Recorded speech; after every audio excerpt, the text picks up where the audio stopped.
बोलो जयकारा बोल मेरे श्री गुरु महाराज की जय। बोल साचे दरबार की जय। गुरुमुख प्रेमियों, आज का परम सौभाग्यशाली दिन अपने परम हितैषी, परम दयालु, हृदय सम्राट श्री सतगुरुदेव महाराज जी के शुभ अवतरण दिवस का दिन है। आज दिल कुर्बान है उन पावन चरणों पर जिसने आकर इस जीव को दुनिया के बंधनों से छुड़ाकर प्रेम और आनंद का पाठ सिखाया है। ऐसे सतगुरु पर सदा सदा कुर्बान है। किसी प्रेमी ने खूब लिखा है कि आए हैं धूर्धाम से जो लेकर संदेश परमारथ का, वे घट ही में सब जानत हैं, ये खेल बना सब स्वार्थ का। नहीं किसी के बंधन में बनते, देते हैं ज्ञान यथारथ का।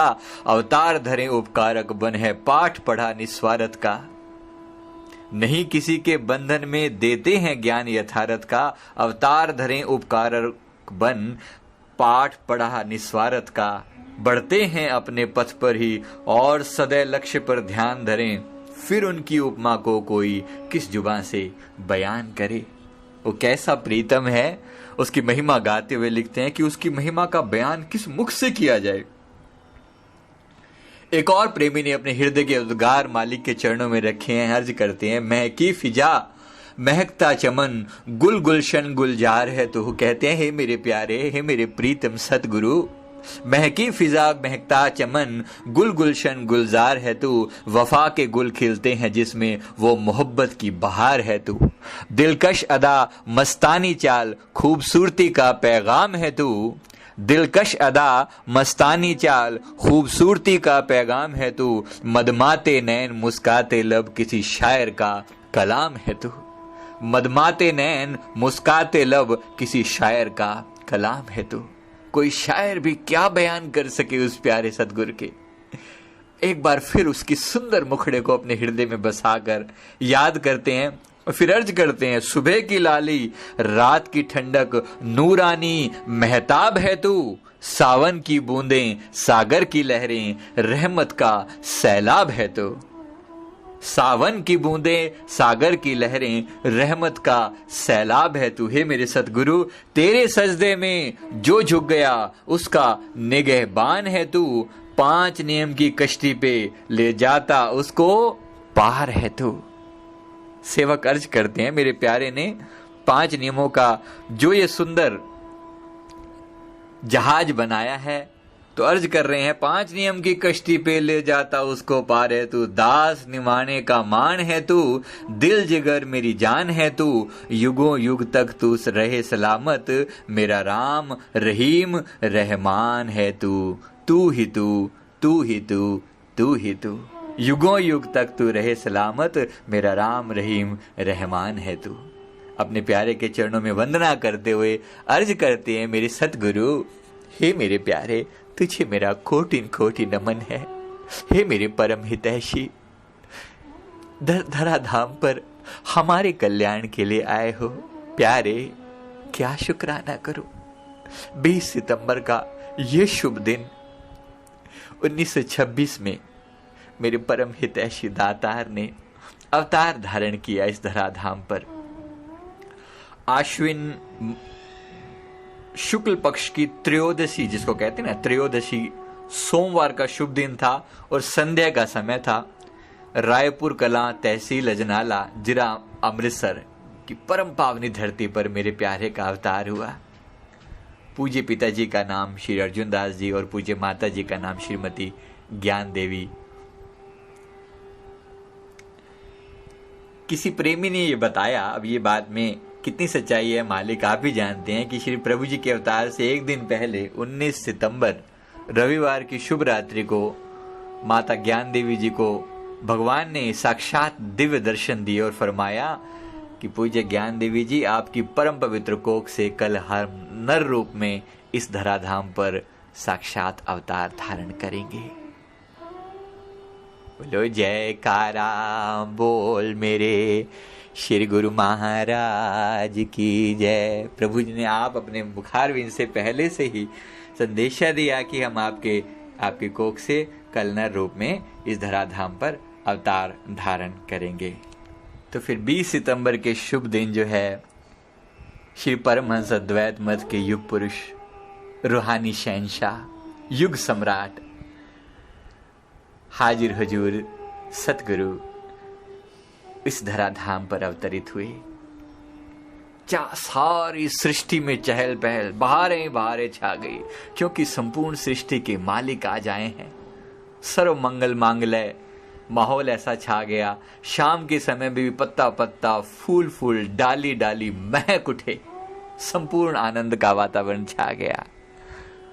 आपके अवतार के बाद जो है पूज्य पिताजी जो थे उनको संसार से एकदम वैराग हो गया और जो ध्यान उनका पूरी तरह सुमरन भजन में लग गया। महाप्रभु के सुंदर मुखड़े पर शुरू से ही जैसे अवतरित हुए, शुरू से ही इतनी सुंदर मुखारविंद, सोने नैन नक्श, लंबे लंबे हाथ पांव, पूरा शरीर जो है ना जैसे मतलब संगमरमर की मूरत घड़ के आई हो, और चेहरे पर मुस्कुराहट जैसे आम बच्चे रोते हैं। मेरे प्यारे हजूर सदा से ही रोए तो वो ना जो कहीं से बिछड़ के आया हो, ये तो सारी रूहों को मिलाने के लिए आए हैं।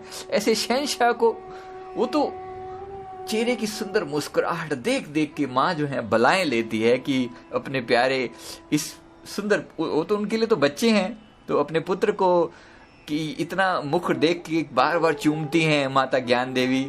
लिखते हैं उनके बारे में, लिखा है कि मतलब बहुत ही दयावान वो माता जी जो थे, ज्ञान देवी जी बहुत ही दयालु स्वभाव की थी और सदा ही मतलब सदा अपने हाथों से देते रहना, दान देते रहना। और दासन दास ने वो घर भी देखा अजनाला गांव में, जहाँ जाकर ना उस घर पे जाना हुआ हम सबका रायपुर कला में, और बड़ा मतलब आज भी वो घर को वैसे ही मेंटेन रखा हुआ है। बहुत ही तंग सी गलियां हैं, वो जगह देखी, वो बिल्कुल गांव का आज भी, मतलब आज ये 2015-16 की बात कर रहा हूँ, यहाँ आज भी उस गांव की स्थिति मतलब कोई ऐसी बहुत ज्यादा इम्प्रूव्ड नहीं है। लगभग वैसी ही गलियां और वैसा ही माहौल। प्रभु जी का स्कूल देख कर आए उस जगह पर जहां पर विराजमान हुआ करते थे, उस स्कूल में, रायपुर कला का वो स्कूल बहुत ही मतलब सुंदर, दिल से जो है ना वो चीज इतनी प्यारी कि जिसका कोई हिसाब नहीं। तो मालिक के जैसे माता ज्ञान देवी जी ने उनको चूमा, प्रभु जी का जब अवतरण हुआ उनके माथे को चूमा, सारी स्त्रियों ने, सारी आसपास की जो माताएं थी सब ने बलाइयां ली प्रभु जी की। फिर मतलब सारे माहौल आसपास में ऐसा बस पूछे मत। प्रभु जी के गांव के पास में ना, रायपुर कला के बिल्कुल पास में, हमने देखा खुद वहां कर जाके कि वहां पर एक नदी सी बहती है और बुजुर्ग जो हैं सब बहुत ही सीधे साधे लोग, एकदम सीधे। मतलब आप हम की जिन चालाकियों की बातें हम सोचते हैं वो आज भी, मतलब ये बात 1926 की हो रही है, आज भी 2016 में भी वो लोग उतने ही सीधे हैं जितने शायद उस समय में रहे होंगे। बात ऐसे बिल्कुल पंजाबी, ठेठ पंजाबी में बोलना, और ऐसे प्यार से और ऐसी ठहर कर, जैसे हम लोग इतने जल्दबाजी के माहौल में रहते हैं तो वहां सब ठहरा हुआ है। तो मेरे हुजूर जब आए होंगे तो वैसे ही क्या सुंदर लीला रही होगी, तो मन सोच सोच कर जो है आनंदित होता रहता है। प्रभु जी अवतरित हुए, कुछ समय बाद मुंडन होना था। कुछ दिनों बाद तो जब मुंडन होना था, एक बहुत ही पहुंचे हुए सिद्ध पुरुष आए थे और इन्होंने तो पिता अर्जुन देव जी ने इनसे प्रार्थना करी कि मुंडन आप ही करें। तो इन्होंने जब प्रभु जी का सुंदर रूप देखा तो कहते हैं कि मतलब बाल रूप देखकर इतने भावुक हो गए थे मतलब इतना भाव से उन्होंने प्रभु जी को जैसे अपने हाथों में लिया। अब उनका छोटा सा सुंदर सा नन्हा सा स्वरूप वो कन्हैया रूप में जब थे तो इतने प्यारे लग रहे थे, तो पहचान तो गए कि कौन हस्ती हैं ये। फिर उनके चरणों में अपना सर रख के प्रार्थना करी, मन ही मन भाव से प्रार्थना की, प्रभु आ गए, इस युग को आपकी बेहद जरूरत थी। ये उन्होंने अर्ज की। गुरुमुखो, ये लीलाएं जो मैं अर्ज कर रहा हूँ ये जरूरी नहीं कि श्री ग्रंथ में कहीं लिखी हो, ये वहाँ के लोगों से सुनी है। जो लोग वहाँ जाते रहे हैं अपने दरबार के, वो सुनते हैं, वो बातें जहाँ से पता चलती हैं, तो उन सब का संग्रह करके आपके सामने अर्ज कर रहा हूँ। तो इन संत जी ने जो है ना पूज्य पिताजी को इनके फरमा दिया था कि अर्जुन देव जी, आपका ये बालक जो है बहुत ऊंची हस्ती का मालिक है, ये कोई साधारण बालक नहीं है, और ये बड़े बड़े लोगों का मुंडन किया करेगा। आज तो हम इसका मुंडन करने आए हैं, ये बड़े बड़ों का मुंडन किया करेगा। आज हम देख सकते हैं कि मेरे प्यारे प्रभु संतों के सिरताज मेरे सतगुरु जब कितने लोगों को मुंडन करके उनको साधु वेश प्रदान करते हैं, उनको संत बनाते हैं, जिनके सामने दुनिया झुकती है। तो ऐसे संतों के शिरोमणि संत मेरे सतगुरु जो हैं, उनके पावन चरणों में दासन दास सदा सदा नमन करता है, उनके चरणों में अर्ज करता है, हे मेरे परम हितैषी, हे मेरे प्यारे, आपका सुंदर ये बाल रूप, आपकी ये लीलाएं जो है मेरे हृदय में सदा बसी रहें। तो सेवक ने फिर से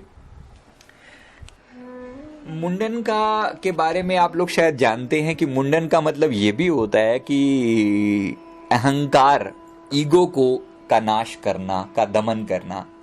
तो मेरे प्यारे ने कितने लोगों का ईगो हटाया है, कितने लोगों को प्रेम की राह सिखाई है, क्योंकि हौमै जो है वो प्रेम का बैरी है। मेरे प्यारे ने कितने लोगों को प्यार से, अपनी करुणा से, अपनी दया से, अपनी लीलाओं से कितने लोगों को जो है वो प्रेम का मार्ग दर्शाया है, उनके अहंकार को खत्म किया है।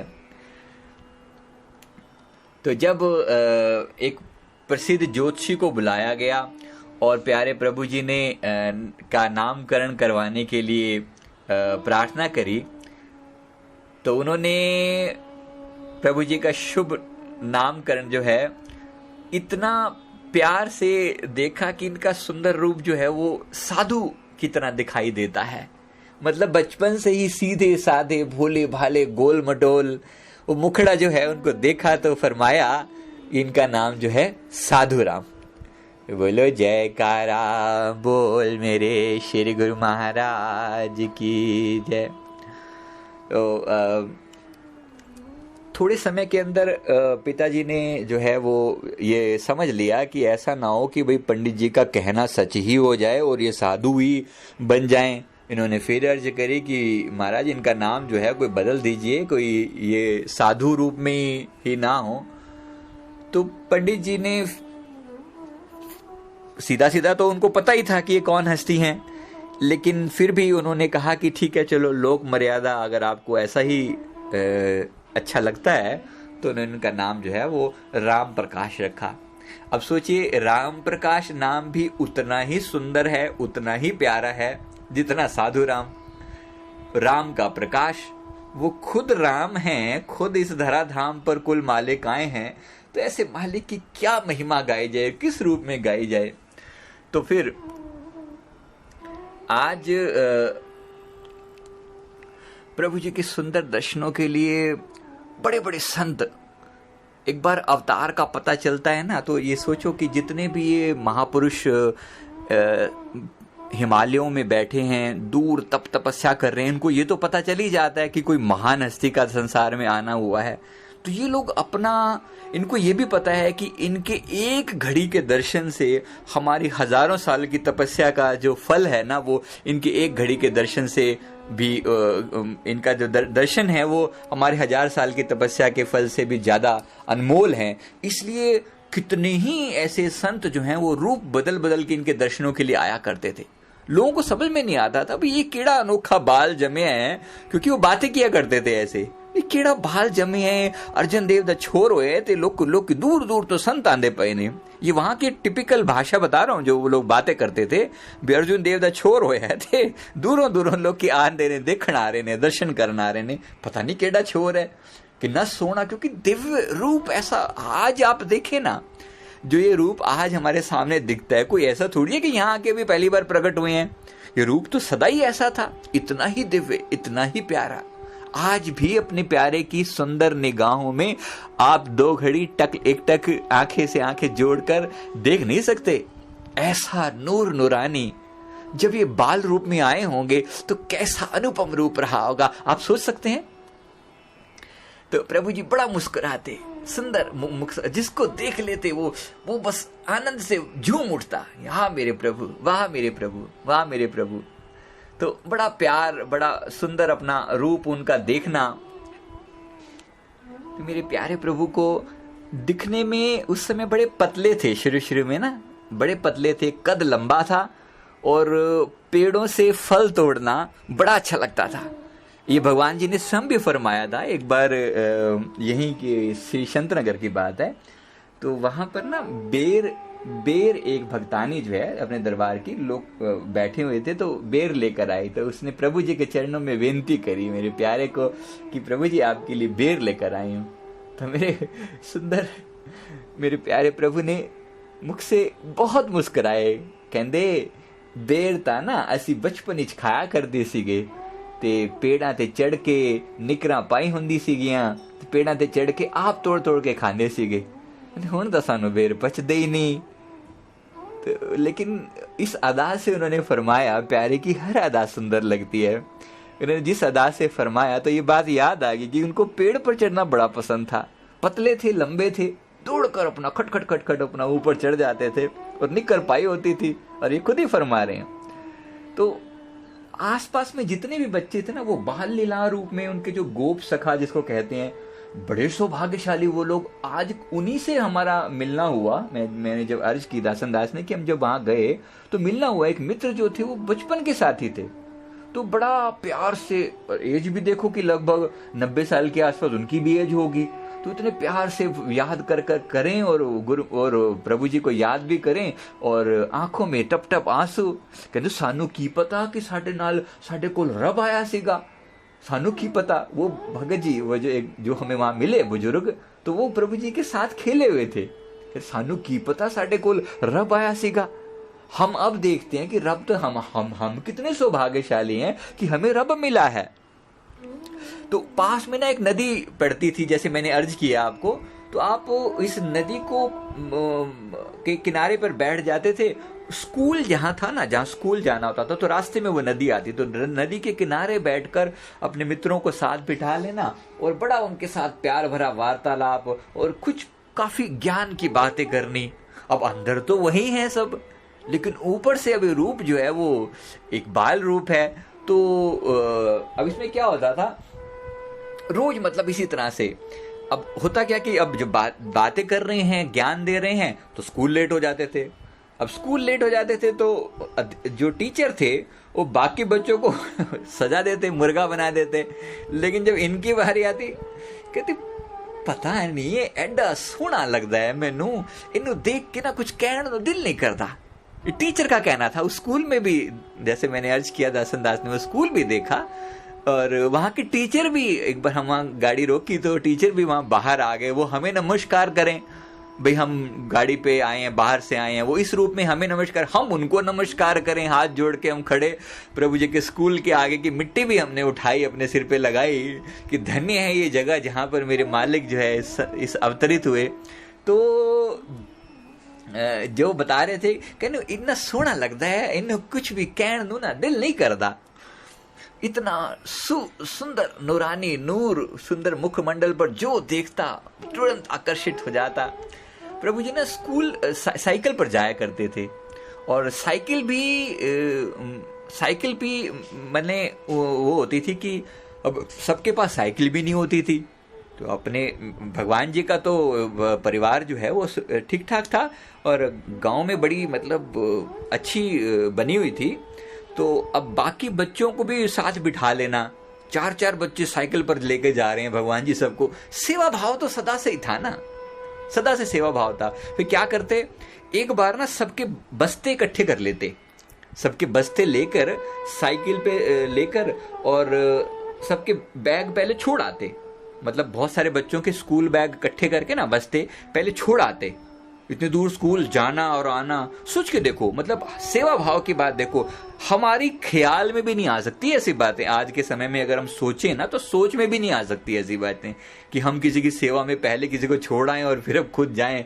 रोज का काम, और वो भी साइकिल पे बस्ते सबके इकट्ठे कर लेना, छोड़ाना, फिर वापिस आते थे, फिर 2-4 मित्रों को साइकिल पर बिठाना और जितना अपना रेड़ के लेकर जाना, फिर वहां बिठाते, उस नदी के किनारे बैठ के उनको ज्ञान देते।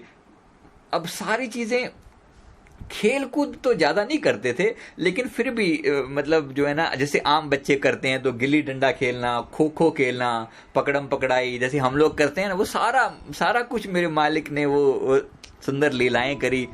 और तो जो मित्र मौजूद हैं वो अपनी बताते थे, जैसे मैंने अर्ज किया ना, वो बताते बताते आंखों में नमी छा जाती है कि सानू की पता रब आया होया साडे कोल, रब आया होया है, सोहना लगदा सी, सोहना लगदा सी, असीं नाल बैठदा सी, गल्लां करदा सी। सानू कई बार अपने हत्थां नाल मैनू उसने वो खिलाया, बर्फी खिला लैके लड्डू लैके आंदा सी, पकौड़े बड़े पसंद सन इन्हां नू, पकोड़े खिलाते सी। शर्त लानी ते आप हार जाना। वो फरमा जो मित्र हैं वो बात कर रहे थे, वो बता रहे थे शर्त लानी ते आप हार जाना। अब सोचो, कुल मालिक सारी सृष्टि नेति नेति जही वेद निरूपा, निजानंद निरूपाधि अनूपा, शंभु विरंचि विष्णु भगवाना, उपजेहु जासु अंश ते नाना। ये वो हस्ती हैं जिनकी बात कर रहे हैं हम। वेद जहां नेति नेति करके जिनकी महिमा गा गा कर हार जाते हैं, वेद पुराण जो है ना, जिनका पार नहीं पा सकते, शेष शारदा जिनकी महिमा गा गा कर अंततः नतमस्तक होकर नेति नेति कह जाते हैं कि हम उनकी महिमा नहीं गा सकते। तो उन महान हस्ती को वो जो है वो अपने कर कमलों से लड्डू खिला लेना और गेम खेलने में कोई शर्त लगाना और शर्त हार जाना, कौन हरा सकता है उनको? अगर वो खुद ही हारना चाहें तो बात और। कुल मालिक देखो, यही सेम लीलाएं जब कृष्ण रूप में भगवान आए थे तो वहां और रूप था, लीलाधारी पुरुषोत्तम, एक अलग ही अनोखा सौंदर्य। यहां जो सौंदर्य था, सेवा भाव, सबकी सेवा करना। अब जैसे वहां भी गोपियों के लिए गोपियों से मक्खन चुरा कर लाने की जो ड्यूटी थी वो भगवान जी की थी, यहां पर भी समझो कि किनको खिलाने पिलाने की जो सेवा थी ना, ये इन्हीं की थी। तो सबको खिलाना, और कि यहाँ से वहां तक दौड़ लगाते हैं, जो दौड़ में हारेगा ना वो सबको समोसे खिलाएगा। अब इनको कौन हरा सकता है? लंबे, एक तो कद इतना लंबा, और दूसरे नटखट, वो तेजी फुर्तीला शरीर था एकदम। तो दौड़ते थे तो हाथ नहीं आते थे किसी के, लेकिन जो दौड़ लगानी, जान के मटक मटक के चलना, सबको आगे निकलने देते थे, खुद हार जाते थे। और फिर हार जाते थे, ओहो मैं तो हार गया, चलो अब सारण समोसे के लेके आना, सारण सबको पकोड़े लेकर आना, कभी लेकर पकोड़े समोसे। मैं आज कर रहा था कि जब हम वहाँ गए हजूर के यहाँ, तो वहां पर भी उन्होंने पकोड़ों की इतनी बड़ी प्लेट जो है ना सामने रख दी, और पकोड़े भी मतलब आप समझिए जैसे गोभी के पकोड़े थे ना, तो मतलब पूरी गोभी नहीं तो समझ लीजिए कि एक गोभी के फूल में से समझ लो 6-7 उन्होंने पीस काटे, तो बहुत मोटे मोटे। तो गांव के वैसे मोटे मोटे पकोड़े तो याद कर रियाद भी करें। सामने चाय का बड़ा लंबा वाला गिलास रख दिया, हम याद करें, रोएं, आंखों से आंसू आए कि हाय मेरे प्रभु जी, इसी तरह से इस गांव में इसी जगह पर बैठते होंगे, ऐसे अपने मित्रों के साथ खेल रचाते होंगे। तो इन सुंदर लीलाओं का मैं क्या बखान करूं, बस समझ लें कि अच्छा, पगड़ी को, मेरे प्रभु जी को पगड़ी बांधनी बहुत सुंदर से आती थी।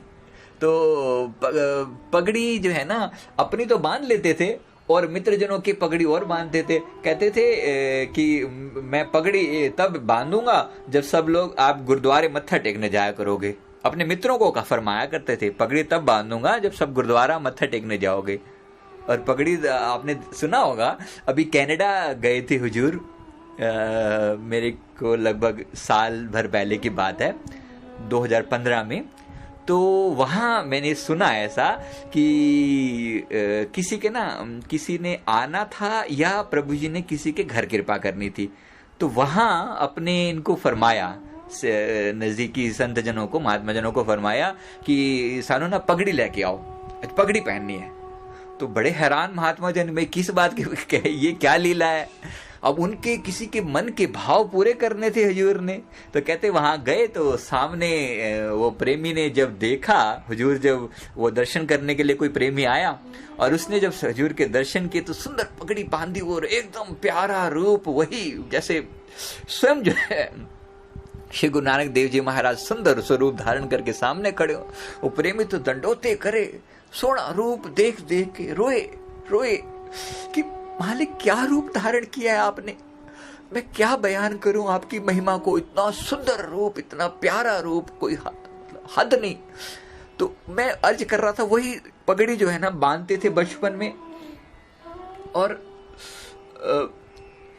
मतलब हर बात में कुर्बानियां देनी, हर बात में हार जाना, हार जाने के लिए हार के जो है ना पैसे दे देना किसी को, शर्त लगानी, हर शर्त में हार जाना।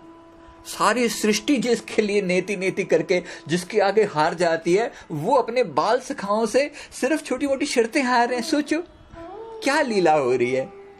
वो सुंदर प्यारा प्रीतम उसकी। फिर एक बार किसी मित्र से बात हुई तो वो, मैं अर्ज कर रहा था, वो मित्र ने विनती करी है हमें, बात करते करते ना उनके मतलब नेत्रों में ऐसे जल भराए।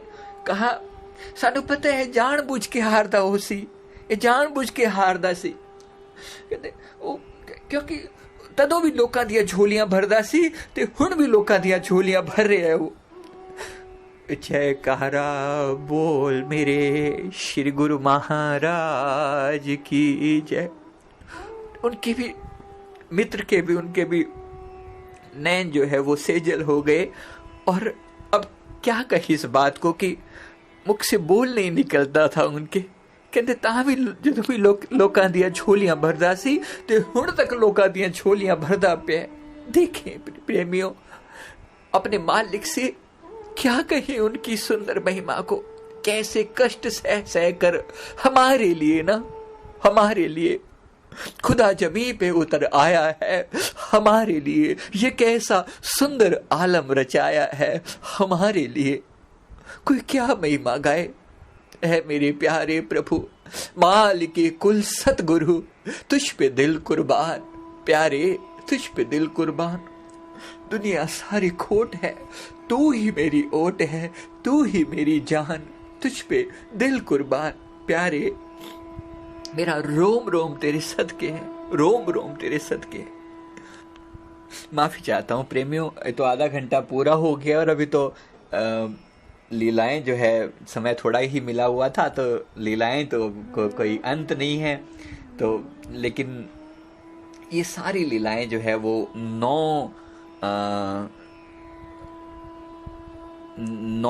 जब प्रभु जी जो है जब 9-10 साल की एज तक थे, ये सारी लीलाएं उस समय की बातें हैं। एक और 2-4 बातें जैसे प्रेमियों ने किसी ने बताई कि मतलब धार्मिक कहानियां सुनाना भगवान श्री कृष्ण जी की, भगवान राम की, ये सब बातें बहुत प्यारी थी प्रभु जी को। तो इनकी बड़ी बहन होती थी, दूसरी क्लास में पढ़ती थी, तो किसी बात को ना चिढ़ा रही थी प्रभु जी को। तो बड़े सहज स्वभाव फरमाया करते थे, मतलब जैसे तेरी सर जाए दूजी, तेरी सर जाए दूजी, ऐसे करके हजूर ने एक बार फरमाया। कहते कुछ तंग कर रही थी सिस्टर जो है, बड़ी सिस्टर, तो इनको कह दिया तेरी सर जाए दूजी। कहते दूसरी क्लास में फेल हो गई थी, तो जो कह देना वो बात हो जाती। फिर बाद में पास हो गई, लेकिन मतलब जैसे जो कह दिया वो हो गया। एक बार किसी ने फरमाया, एक प्रेमी ने बताया, कहते कि वो भगवान जी ना कोई मित्र थे साथ में, तो वो चिंतित से थे बड़े। इनके जो उसी एज की बात है, लगभग जब 8-9 साल के रहे होंगे, तो तब जो है इनके कोई आपस में जैसे दोस्त बैठे हुए थे, तो वहां पर किसी ने प्रभु जी के आगे विनती करी। वो बड़ा रो रहा था, तो भगवान जी ने उससे मैं पूछा कि भाई रो क्यों रहे हो? तो उसने कहा कि मेरे भाई यहाँ पे जितने भी सभी बच्चे हैं ना, सबके पास घरों में सबके पास कोई ना कोई पुश्तैनी जायदाद है, कोई ना कोई उनका करने वाला है कि आगे जब हम बड़े होंगे तो कुछ ना कुछ काम धंधा करने का सबके पास साधन है, कोई ना कोई पुश्तैनी जमीन, कोई साधन सबके पास है। कहते मेरा तो कोई सर पे है ही नहीं, मेरे पापा नहीं है, तो मेरे पास तो कोई साधन ही नहीं है। तो भगवान जी बड़े भावुक हुए, मालिक तो कुल मालिक के पास कोई कमी है क्या? वो सारे जहान को बांटने के लिए आए हैं और उनका कोई नजदीकी मित्र और वो भी इस कंडीशन में हो। तो जब उन्होंने पूछा और उसने अर्ज की कि भगवान जी ने फरमाया कि ये सामने दुकानें देख रहे हो? उसने कहा जी। तो उसने कहा कि इनमें से कौन सी दुकान तुझे पसंद है? तो अब दुकानें थी, मतलब अपनी लोकल मार्केट, उनकी उसी गांव के अंदर जो लोकल मार्केट है वहां पे 5-7 दुकानें हैं छोटी मोटी, अभी हमने देखी वो। तो वहां पर ना कपड़े की दुकान थी। तो उसने इशारा कर दिया कि भाई एक छोटी मोटी दुकान तो होवे, कपड़े की दुकान भी ठीक है, मैं यही काम कर लूंगा। पंजाबी बोलते थे ना दोस्त आपस में, तो उसने कहा कि मैं तो यही काम कर लूंगा। तो भगवान जी ने फरमाया चल आज से दुकान तेरी हो गई, आज से ये दुकान तेरी होगी। सहज स्वभाव, ऐसे ही बच्चों की आपस की बात हो रही है ये। और उस प्रेमी ने बताया कि वो दिन था भगवान जी के साथ का, उनकी वचनों का। और कहते हैं कि फिर कुछ समय बाद जैसे प्रभु जी का तो बंगाल जाना हो गया 10th के बाद, वो मैं आगे अर्ज करूंगा सारी लीला। लेकिन जैसे ये बात पूरी हुई तो कहते हैं आज उस बंदे की, उनके जो मित्र हैं उनकी फैक्ट्रियां चलती हैं कपड़ों की। एक आध नहीं, कई फैक्ट्री हैं उनके। वो तो एज है, अभी तो पोते पड़पोते उनके बड़े एज 90 साल के आसपास उनकी एज होगी। तो पोते पड़पोते कहते हैं आज हमारी फैक्ट्रियां कितनी चलती हैं, कोई हिसाब नहीं है कितना होगा। उन्होंने ये लीला बताई थी कि उनके जो पोते थे, शायद उन्होंने बताया था कि मेरे दादाजी के साथ ये लीला हुई थी। तो ये ऐसी ऐसी बातें मुख से निकल जानी, जो बात हो गई और जो बात एक बार मुख से निकल गई वो पूरी हो जाया करती थी। तो ये बस मैं अभी इस समय में यहीं लगभग इसको मैं फिनिश करने लगा हूं। बस मेरे क्योंकि इसके आगे की जो स्टोरी है अभी तो और सुनानी बहुत कुछ बाकी है। लेकिन उन्होंने हर एक को प्रेम का रस पिलाया, हर एक को। जिसने जो कहा, बच्चे बूढ़े लेडीज जेंट्स जो आ रहा है, जिस रूप में आ रहा है, हर एक को प्यार प्यार प्यार बख्शते जा रहे हैं, बख्शते जा रहे हैं, बख्शते जा रहे हैं। कोई हिसाब नहीं, कोई हिसाब नहीं। तो मतलब इतना प्यार बख्शा है, वो इतना प्यार बख्शा है सबको। आज भी देखो ना, कोई हम आप जो उनके चरणों में गए हैं, कोई उनका सत्संग सुन के गए हैं क्या? सिर्फ उनके मुखड़े को देख के ना, क्योंकि सत्संग की बात आती है तो कहने साने सा कुछ आंदा नहीं। जिस समय में गद्दी निशीन हुए थे, तो उससे पहले श्री तृतीय पातशाही जी महाराज जी, श्री चतुर्थ पातशाही जी महाराज जी ने इनसे फरमाया था कि आपको जैसे इस प्रकार आगे का कार्य संभालना है। तो उन्होंने उस वक्त प्रार्थना करी थी, प्रभु मुझे तो कुछ नहीं आता, मुझे तो सत्संग करना नहीं आता। भगवान जी ने फरमाया कि तुझे सत्संग करने की तो लोड़ ही नहीं पड़ेगी, तुझे सत्संग करने की लोड़ ही नहीं पड़ेगी, तुम्हारे मुखड़े को देख देख के ही संगत दीवानी हो जाएगी। और देखो नाम भी वैसा ही सुंदर रखा, श्री 108 श्री स्वामी दर्शन पूर्ण आनंद जी। बस दर्शनों में ही पूर्ण आनंद प्राप्त हो जाएगा। कुछ कहने सुनने की तो बात ही नहीं रहेगी। कहना सुनना तो तब हो ना जब आगे की कोई बात हो, जरूरत ही नहीं है। बात क्या है? बात तो इतनी सी है कि देखकर ही संपूर्ण प्रेम और आनंद अपने अंदर भर दिया जाए, तो उस सुंदर स्वरूप की यही महिमा है। आज के इस शुभ दिन की, 20 सितंबर के शुभ दिन की, मैं आप सभी को, प्रेमियों को लाखों लाख मुबारकबाद देता हूं और अर्ज करता हूं कि मेरे सुंदर, मेरे मालिक, मेरे प्रीतम, आपका युग युग तक इसी प्रकार राज रहे। गधियों पे हमेशा ऐसे विराजमान रहो। प्रभु आपकी सेहत सदा सकुशल रहे। हम सेवक सदा इसी रूप में आपके सुंदर दर्शन दीदार करते रहें।